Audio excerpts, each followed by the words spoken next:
Hey guys, just wanted to film a quick video explaining the updated version of the VBT sheets that I created a while back. And I'm going to try and be concise with it and just explain basically all the usage of what you see here. I just try to consolidate everything because we had so many tabs on the last sheet. Kind of representing a few things, and which is great because you may only want to focus on one thing at a time. For example, only focus on the load velocity profile of that lift and then make that several times over for all of your lifts. Whereas this one focuses more on dosing, and you do need a profile to dose properly according to the velocity inol system that I'm using. So you do have to have a profile up here in this left corner, which I made, and then everything on the right, this is all just session training data.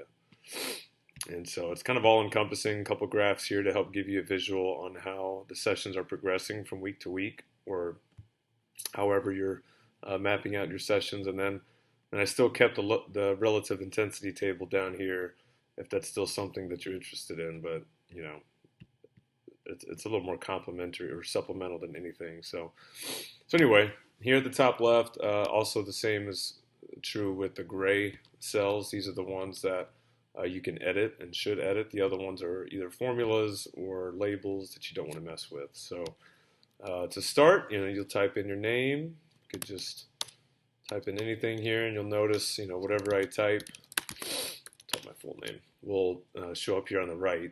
This is kind of when you print it out, just another label going this way to identify the sheet if you do print it and save it for your records. And then, of course, the name of the exercise, and then everything's in kilos here, so bear with me on that if you're not familiar, but you can use both kilos or pounds. What doesn't change with kilos or pounds is the 1 rep max threshold, also known as the minimum velocity threshold, basically the slowest you can move that a particular weight, whether it's the last rep of a rep out or your 1 rep max. So for me lately it's been 0.33, but that might change over time. We'll see. So we kept that. So here's just some quick data from one session, working up to a quote-unquote 1 rep max. I hit 136 kilos at a 0.34 and got it. Was successful with that lift. So based on the previous data as well, went ahead and gave me a velocity 1 rep max of 138, which is nice because I had up until that point thought it was maybe 136 was my max or 137, so that's cool.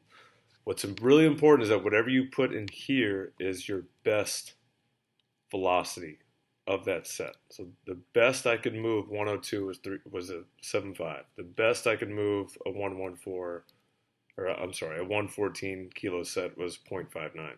So it's just really important that when you're profiling, you want the fastest you can move a particular weight.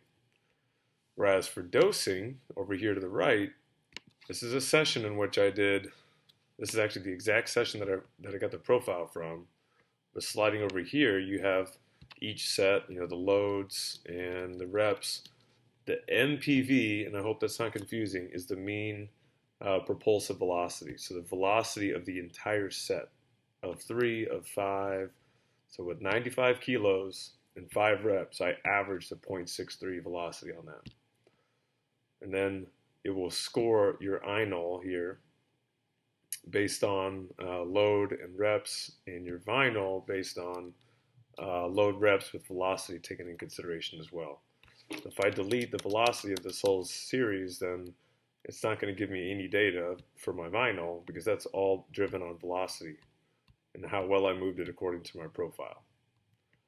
Whereas inol doesn't take velocity into account. It's simply load, percentage, and reps. The graph here kind of compares vinol and inol, so you get a comparison here, and then RPE and tonnage are compared in this graph and outlined here, and then the relative intensity chart operates the same way. You can choose the reps of that weight that you think you could hit, and it kind of maps that out for you if you're curious on that. That's it, guys. Just wanted to give a quick overview of this updated version of the VBT sheets. Let me know if you have any questions, all right? Have fun with it.